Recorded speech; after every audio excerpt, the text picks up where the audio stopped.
ಎಲ್ಲರಿಗೂ ನಮಸ್ಕಾರ. ಇವತ್ತು ನಾವು ಕ್ಯಾಥೋಲಿಕ್ ಚರ್ಚಿನ ಒಂದು ತುಂಬಾನೇ ಮೂಲಭೂತ ಸಂಸ್ಕಾರದ ಬಗ್ಗೆ ಮಾತಾಡೋಣ. ಸ್ನಾನದೀಕ್ಷೆ ಅಥವಾ ಬ್ಯಾಪ್ಟಿಸಮ್. ನಮ್ಮ ಮುಂದೆ 2 ಥರದ ಡಾಕ್ಯುಮೆಂಟ್ಸ್ ಇವೆ. ಒಂದು, ಚರ್ಚಿನ ಅಧಿಕೃತ ಕಾನೂನು ಸಂಹಿತೆ, ಅಂದ್ರೆ ಏನು ಯಾವಾಗ ಅಂತ ಕಟ್ಟುನಿಟ್ಟಾಗಿ ಹೇಳೋ ರೂಲ್ ಬುಕ್. ಹೌದು. ಇನ್ನೊಂದು ಕಡೆ ಈ ಆಚರಣೆಯ ಹಿಂದಿರೋ ಆಳವಾದ ಸಾಂಕೇತಿಕತೆ, ಅದರ ಸ್ಪಿರಿಚುವಲ್ ಅರ್ಥವನ್ನ ವಿವರಿಸೋ ಒಂದು ಲೇಖನ. ಕರೆಕ್ಟ್. ಸೊ ನಮ್ಮ ಇವತ್ತಿನ ಕೆಲಸ ಅಂದ್ರೆ ಈ ನಿಯಮಕ್ಕೂ ಅದರ ಹಿಂದಿರೋ ಆತ್ಮಕ್ಕೂ ಇರೋ ಸಂಬಂಧ ಏನು ಅಂತ ಅರ್ಥ ಮಾಡ್ಕೊಳ್ಳೋದು. ನೀವು ಹೇಳುದು ಬಹಳ ಸರಿ. ಯಾಕಂದ್ರೆ ಅನೇಕರು ಇದನ್ನ ಕೇವಲ ಒಂದು ನಾಮಕರಣ ಸಮಾರಂಭದ ಭಾಗ ಅನ್ಕೊಂಡ್ಬಿಡ್ತಾರೆ. ಹೌದು ಹೌದು. ಆದ್ರೆ ಈ ಮೂಲಗಳನ್ನ ಒಟ್ಟಿಗೆ ನೋಡಿದಾಗ ಗೊತ್ತಾಗುತ್ತೆ, ಇದು ಕೇವಲ ಒಂದು ದಿನದ ಆಚರಣೆಯಲ್ಲ. ಕರೆಕ್ಟ್. ಇದೊಂದು ಗುರುತಿನ ಬದಲಾವಣೆ. ಹೌದು. ಒಬ್ಬ ವ್ಯಕ್ತಿ ದೇವರ ಕುಟುಂಬದ ಸದಸ್ಯನಾಗಿ ಒಂದು ಹೊಸ ಜವಾಬ್ದಾರಿಯನ್ನ ಹೊತ್ಕೊಳ್ಳೋ ಕ್ಷಣ. ಸೊ ಆ ಕಾನೂನು ಮತ್ತು ಈ ಸಂಕೇತಗಳನ್ನ ಬೇರೆ ಬೇರೆಯಾಗಿ ನೋಡಕ್ಕಾಗಲ್ಲ. ಸರಿ, ಹಾಗಿದ್ರೆ ಶುರು ಮಾಡೋಣ.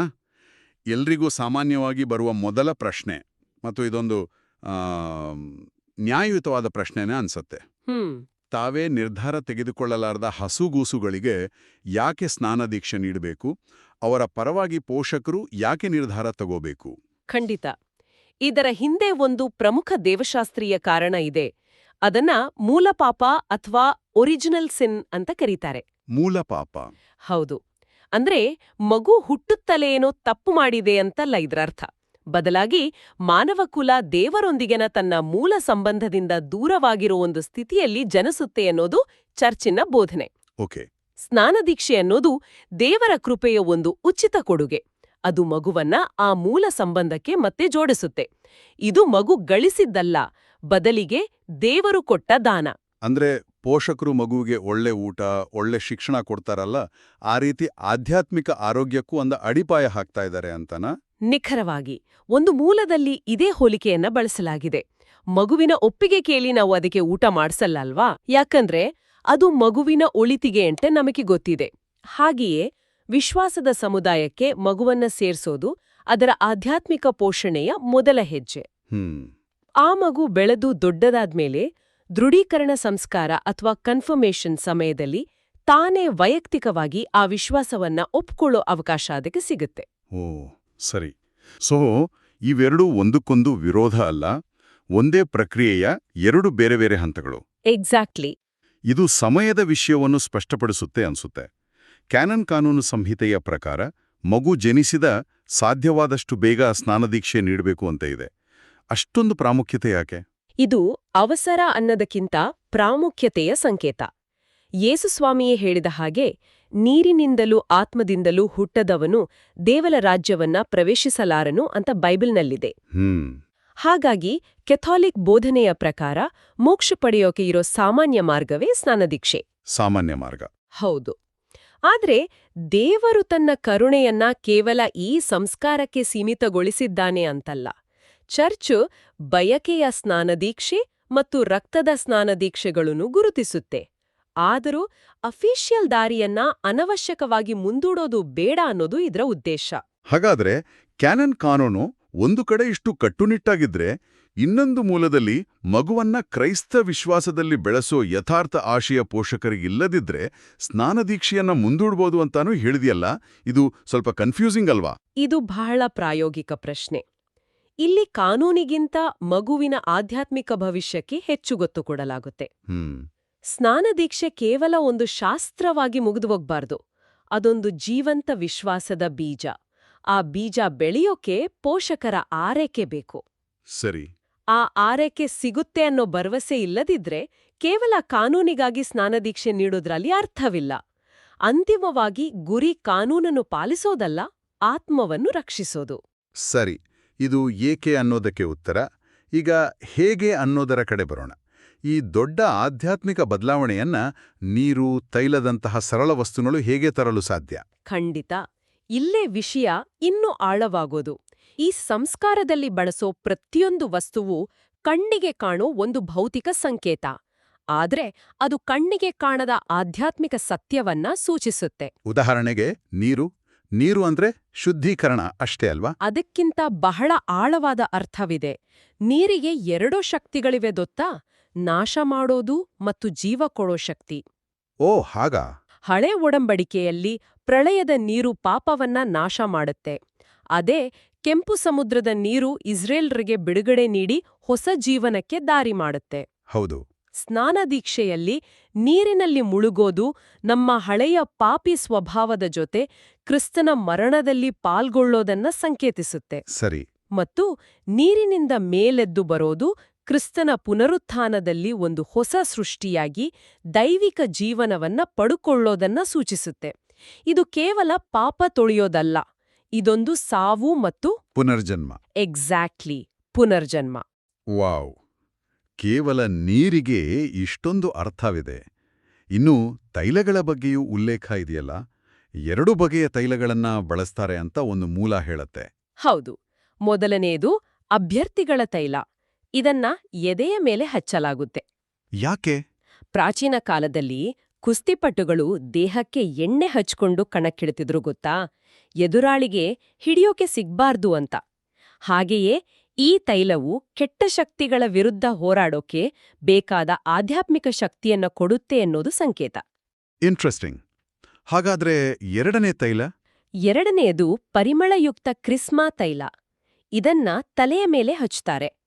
ಒಂದು ಮೂಲದ ಪ್ರಕಾರ ಇದು ವ್ಯಕ್ತಿಯನ್ನ ಕ್ರಿಸ್ತನಂತೆ ಯಾಜಕ, ಪ್ರವಾದಿ ಮತ್ತು ರಾಜನಾಗಿ ಅಭಿಷೇಕಿಸುತ್ತೆ. 1 ನಿಮಿಷ. ಯಾಜಕ, ಪ್ರವಾದಿ, ರಾಜ ಅಂದ್ರೆ? ಇದು ಕೇಳೋಕೆ ಬಹಳ ದೊಡ್ಡ ಮಾತಿನ ಹಾಗೆ ಇದೆ. ಒಬ್ಬ ಸಾಮಾನ್ಯ ವ್ಯಕ್ತಿ ತನ್ನ ದೈನಂದಿನ ಜೀವನದಲ್ಲಿ ಹೇಗೆ ಯಾಜಕನಾಗಿ, ಪ್ರವಾದಿಯಾಗಿ ಬದುಕೋಕೆ ಸಾಧ್ಯ? ಅತ್ಯುತ್ತಮ ಪ್ರಶ್ನೆ. ಇದು ಸ್ನಾನದೀಕ್ಷೆಯ ತಿರುಳು. ಇದು ಅಕ್ಷರಶಃ ಅಧಿಕಾರ ಅಲ್ಲ, ಬದಲಿಗೆ ಒಂದು ಆಧ್ಯಾತ್ಮಿಕ ಜವಾಬ್ದಾರಿ. ಹೇಗೆ? ಯಾಜಕನಾಗಿ ಬದುಕುವುದು ಅಂದ್ರೆ ತನ್ನ ದೈನಂದಿನ ಕೆಲಸ, ಕಷ್ಟ, ಸುಖ ಎಲ್ಲವನ್ನೂ ದೇವರಿಗೆ ಒಂದು ಯಜ್ಞದ ಹಾಗೆ ಸಮರ್ಪಿಸೋದು. ಪ್ರವಾದಿಯಾಗಿ ಬದುಕುವುದು ಅಂದ್ರೆ ಎಲ್ಲಿ ಅನ್ಯಾಯ ಇದೆಯೋ ಅಲ್ಲಿ ಸತ್ಯವನ್ನ ಮಾತಾಡೋದು, ತನ್ನ ಬದುಕಿನ ಮೂಲಕ ಕ್ರಿಸ್ತನ ಮೌಲ್ಯಗಳನ್ನ ಸಾರೋದು. ಓಕೆ. ಇನ್ನು ರಾಜ? ರಾಜನಾಗಿ ಬದುಕುವುದು ಅಂದ್ರೆ ಬೇರೆಯವರ ಮೇಲೆ ಅಧಿಕಾರ ಮಾಡೋದಲ್ಲ, ಬದಲಿಗೆ ತನ್ನ ಮೇಲೆಯೇ, ಅಂದ್ರೆ ತನ್ನ ಆಸೆ, ಕೋಪ, ದುರ್ಗುಣಗಳ ಮೇಲೆ ಪ್ರಭುತ್ವ ಸಾಧಿಸೋದು ಮತ್ತು ಕ್ರಿಸ್ತನು ಮಾಡಿದ ಹಾಗೆ ಬೇರೆಯವರ ಸೇವೆ ಮಾಡೋ ಮೂಲಕ ರಾಜನಾಗೋದು. ಇದು ಇಡೀ ದೃಷ್ಟಿಕೋನವನ್ನೇ ಬದಲಾಯಿಸುತ್ತೆ. ಹಾಗಾದ್ರೆ ಉಳಿದ ಸಂಕೇತಗಳು? ಬಿಳಿ ವಸ್ತ್ರ ಮತ್ತು ಉರಿಯುವ ಮೇಣದ ಬತ್ತಿ. ಖಂಡಿತ. ಬಿಳಿ ವಸ್ತ್ರ ಪಾಪ ಕಳೆದು ಹೋಗಿ ಸಂಪೂರ್ಣವಾಗಿ ಹೊಸ ಪರಿಶುದ್ಧ ವ್ಯಕ್ತಿಯಾಗಿದ್ದೇವೆ ಅನ್ನೋದ್ರ ಚಿಹ್ನೆ. ಇನ್ನು ಈಸ್ಟರ್ ಮೇಣದ ಬತ್ತಿಯಿಂದ ಹಚ್ಚಿದ ಅಸಣ್ಣ ಮೇಣದ ಬತ್ತಿ ಇದೆಯಲ್ಲ, ಅದು ಜಗತ್ತಿನ ಬೆಳಕಾದ ಕ್ರಿಸ್ತನನ್ನು ಸ್ವೀಕರಿಸಿದ್ದೇವೆ ಅನ್ನೋದ್ರ ಸಂಕೇತ.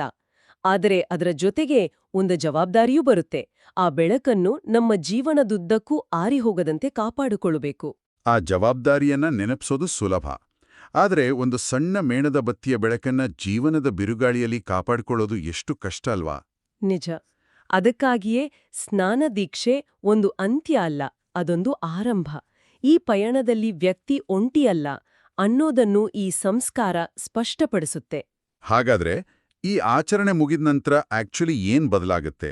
ಈ ಎಲ್ಲಾ ಸಂಕೇತಗಳು ವ್ಯಕ್ತಿಯ ಜೀವನದಲ್ಲಿ ತರುವ ಆಧ್ಯಾತ್ಮಿಕ ಫಲಗಳು ಯಾವುವು? ಒಂದು ಮೂಲದ ಪ್ರಕಾರ ಅತ್ಯಂತ ಪ್ರಮುಖವಾದ ಫಲ ಅಂದ್ರೆ ದೇವರ ದತ್ತುಪುತ್ರತ್ವ, ಡಿವೈನ್ ಅಡಾಪ್ಷನ್.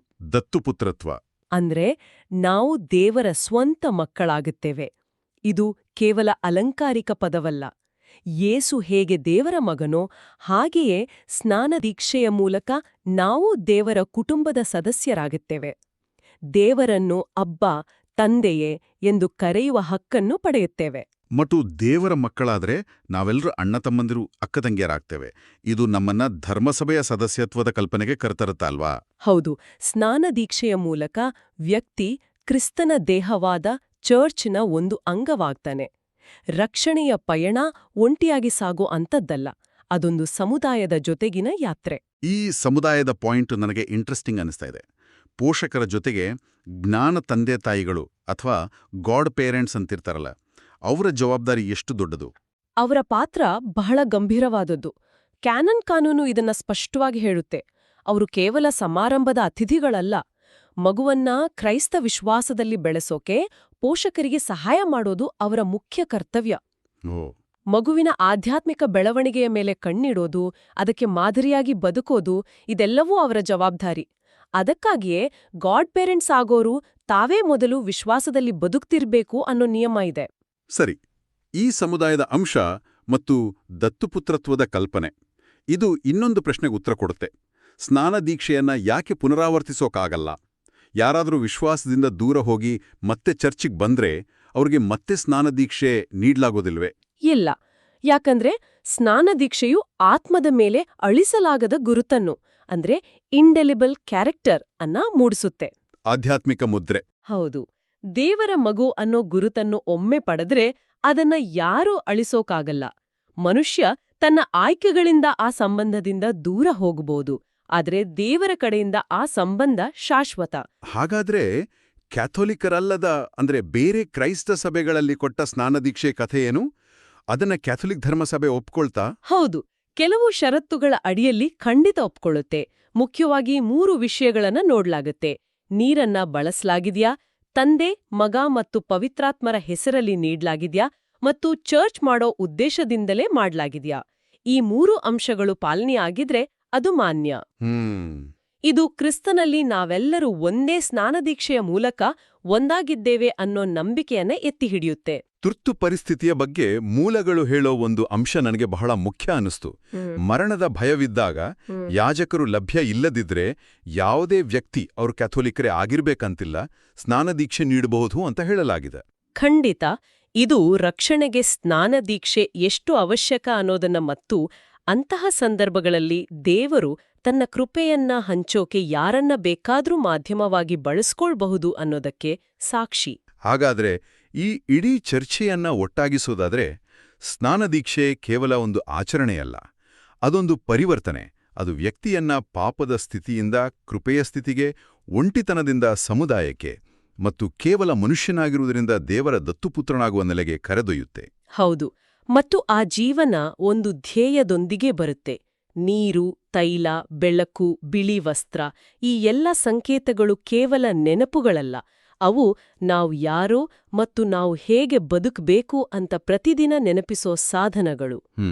ಸ್ನಾನದೀಕ್ಷೆ ಪಡೆದ ಪ್ರತಿಯೊಬ್ಬರೂ ಮಿಷನರಿ ಶಿಷ್ಯರಾಗಿ ಜಗತ್ತಿನಲ್ಲಿ ಕ್ರಿಸ್ತನ ಪ್ರೀತಿ ಮತ್ತು ಸತ್ಯವನ್ನು ತಮ್ಮ ಬದುಕಿನ ಮೂಲಕ ಸಾರುವ ಜವಾಬ್ದಾರಿಯನ್ನ ಹೊರ್ತಾರೆ. ಆ ಅಭಿಷೇಕ ನಮ್ಮನ್ನ ಕೇವಲ ಸ್ವೀಕರಿಸುವವರನ್ನಾಗಿ ಮಾಡಲ್ಲ, ಬದಲಿಗೆ ಕೊಡುವವರನ್ನಾಗಿ ಮಾಡತ್ತೆ. ಈ ಮೂಲಗಳಿಂದ ನಮ್ಮ ಕೇಳುಗರಿಗೆ ಒಂದು ಅಂತಿಮ ಆಲೋಚನೆಯನ್ನ ಬಿಟ್ಟೋಗೋದಾದ್ರೆ, ಸ್ನಾನದೀಕ್ಷೆಯು ಪಾಪ ಮಾಡಲು ಪರವಾನಗಿಯಲ್ಲ, ಬದಲಿಗೆ ಕ್ರೈಸ್ತ ಜೀವನದ ಆರಂಭ ಅಂತ ಮೂಲಗಳು ಸ್ಪಷ್ಟಪಡಿಸುತ್ತವೆ. ಈ ಶಕ್ತಿಶಾಲಿ ಸಂಸ್ಕಾರವೇ ಕೇವಲ ಆರಂಭದ ಹಂತವಾಗಿದ್ದರೆ ಅದನ್ನು ಅನುಸರಿಸಬೇಕಾದ ಜೀವನ ಪೂರ್ತಿಯ ಆಧ್ಯಾತ್ಮಿಕ ಪಯಣದ ಸ್ವರೂಪದ ಬಗ್ಗೆ ಇದು ನಮಗೆ ಏನನ್ನು ಸೂಚಿಸುತ್ತೆ? ಪ್ರಿಯರೇ, ಈ ಚಾನೆಲ್ ಅನ್ನು ಸಬ್ಸ್ಕ್ರೈಬ್ ಮಾಡಿ ಪ್ರತಿದಿನ ದೇವರ ವಾಕ್ಯವನ್ನು ಆಲಿಸುತ್ತಾ ಅದನ್ನು ಇತರರೊಂದಿಗೆ ಹಂಚಿಕೊಳ್ಳಲು ನಮಗೆ ನೆರವಾಗಿರಿ. ಧನ್ಯವಾದಗಳು.